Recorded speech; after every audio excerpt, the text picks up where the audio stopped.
Fáilte Ireland recently recalibrated the number of tourism beds contracted to government for Ukrainian refugees and asylum seekers. It is now estimated that 1 in 5 beds nationally, both registered and non-registered visitor accommodation, is unavailable to the tourism economy. This is having a serious effect on Irish tourism, and ITIC took a trip to Sligo to see the impact locally. We were in Lisdoonvarna back in May. Now in July, the peak summer season, we're heading to Sligo along the Wild Atlantic Way to see how tourism is performing in one of Ireland's most beautiful counties. What we found on our brief visit was a town where tourism was certainly recovering, but where businesses were very aware that potential was being hampered by the number of beds taken out of the tourism economy as a direct result of government policy. Sligo, County of Yates, Countess Markievicz, even Westlife. It's famed for its culture and its heritage, its landscape and its beauty. It's a really stunning part of the Wild Atlantic Way, and tourism is fundamental to the success and vibrancy of this wonderful county and this wonderful town. We talked to a number of businesses on our trip, including renowned restaurateur Anthony Gray, who expressed concern that so many tourism beds had been taken out of the local economy. Absolutely. Like, if you take it, if half the beds are taken out of Sligo, that means that an awful lot of people aren't coming to the town. So it has a snowball effect and a knock-on effect and a ripple effect right throughout the town. Anthony was anxious to highlight that Ireland should play its part in the response to the Ukrainian crisis, but that too much burden was being placed on the tourism and hospitality sector. And I understand that there's a moral obligation for us as a nation to look after these people, but we also have a moral obligation to the businesses that have taken chances, that are entrepreneurs, that have taken risks, that have set up businesses and that have created employment. Similar concerns were expressed by Aisling Kelly Hunter, owner of Sligo Oyster Experience, a unique tourist attraction.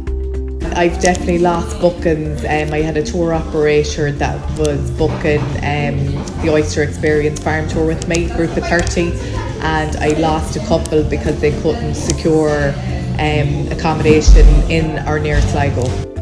Sligo is certainly busy, but tourism and hospitality businesses feel that there's a lot of frustrated demand.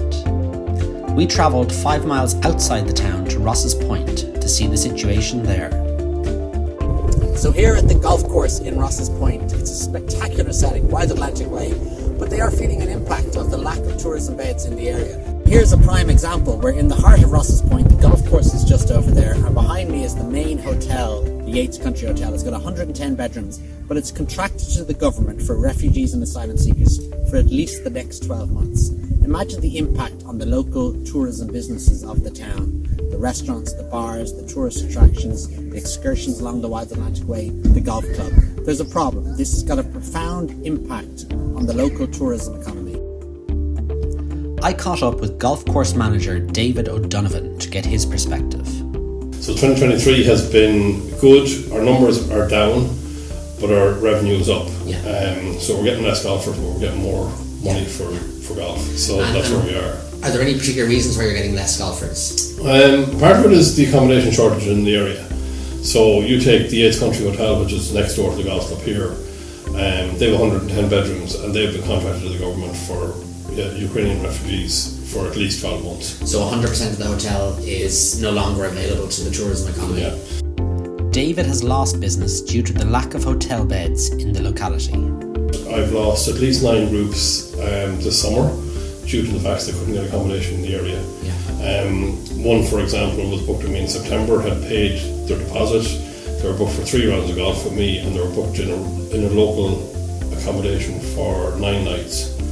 And that accommodation pulled the plug on them and said, look, we don't have the rooms available. That group ended up going out to Clare. Yeah. So I lost all the business for that. But that's just not me just losing the business. What happens there is the golfers that I come in just don't play golf. They spend money in bars, restaurants, newsagents, gift shops. Yeah. Although the golf business is healthy, much of it day visitors, David is acutely aware that the lack of accommodation locally means that other businesses are missing out. For example, there 2 weeks ago I had 5 buses in the car park, all from different bus companies around the country who had brought golfers to me, all American and Canadian, European. Not one of the 5 buses were staying in Sligo.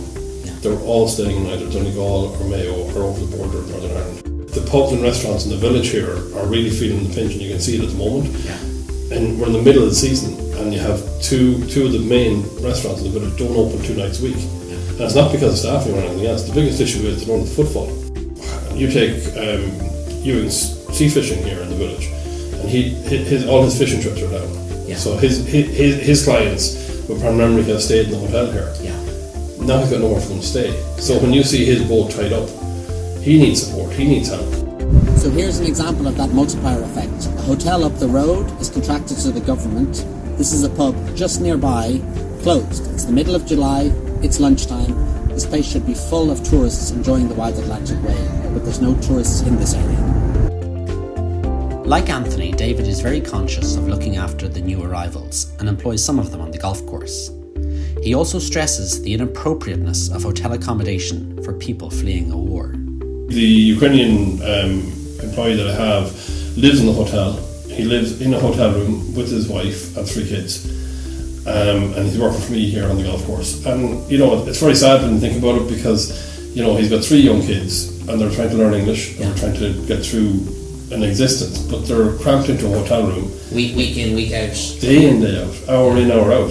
It's nearly an outlet for them to come over to work. Yeah. So they can come over to work to get away from it all for a few hours. They're lovely people, and they're willing to work, and they're willing to learn, and they're learning English, and they're learning about the trades of working on a golf course. And but I don't know when they ever go back, because what life will you have at home? We continued our journey just south of Sligo to Strand Hill, a mecca for surfers, to find a similar problem.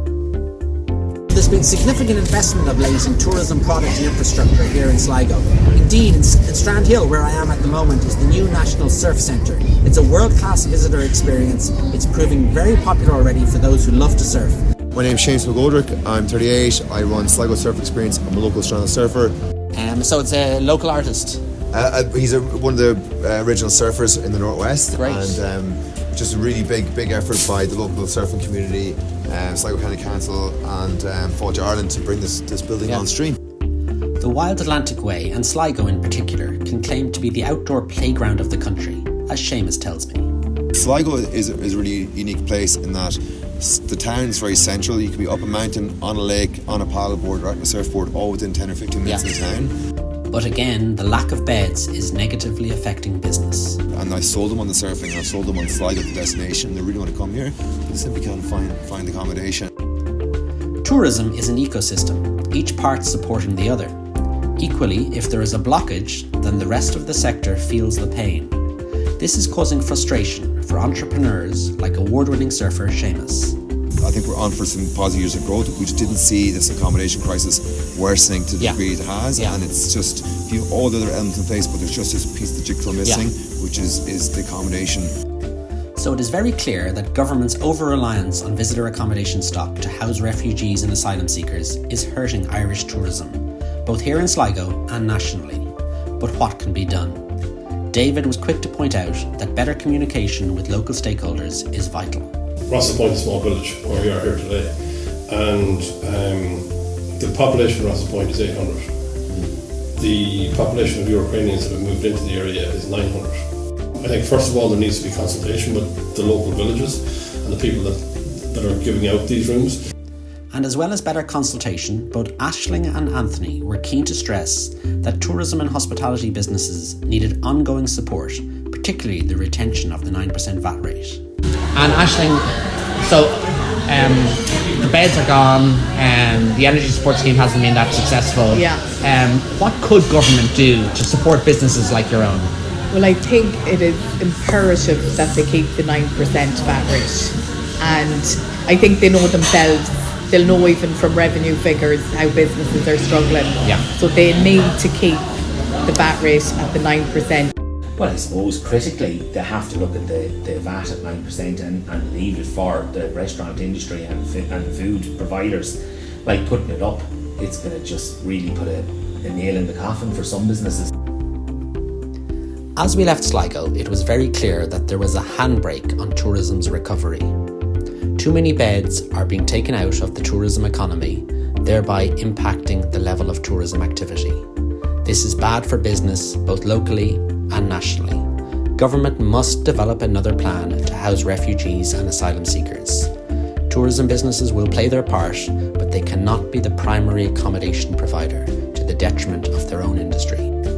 Impacted local businesses like we saw today are going to need support. The 9% VAT rate is particularly important. Likewise, a mitigation fund will be needed for businesses who see their footfall down through no fault of their own. Government policy must underpin Ireland's largest Indigenous industry and biggest regional employer, rather than undermine it.